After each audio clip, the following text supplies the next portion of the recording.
20 years after the attacks on 9/11 and the subsequent so-called war on terror, the US has pulled out of Afghanistan and largely ended combat operations in Iraq.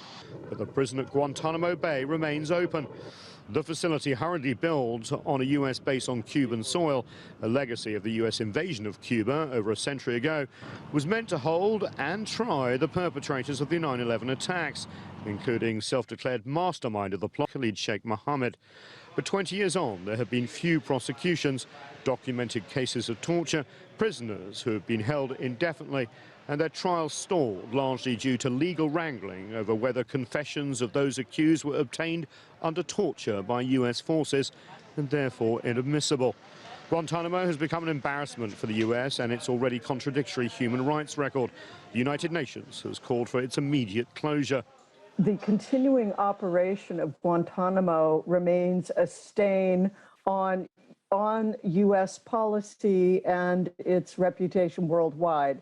It has tarnished its legacy as a leader of moral authority.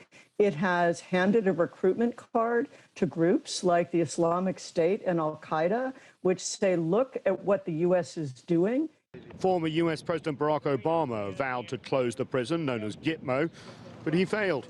The Trump administration kept the prison open, but President Biden's team came into office vowing to close it.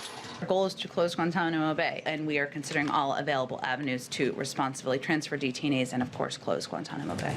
But after a year in office, there has been little sign of progress on shutting the place down.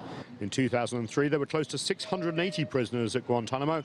Now just 39 detainees remain. 27 of them have never been charged with a crime. 14 are eligible for transfer to third countries, always a fraught diplomatic process, and other cases are being reviewed.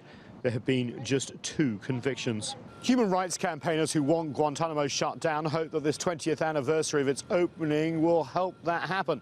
Along with the prisons in Abu Ghraib in Iraq and the countless CIA black sites around the world, Guantanamo really helped erode a lot of the goodwill that was given to the US after those 9/11 attacks.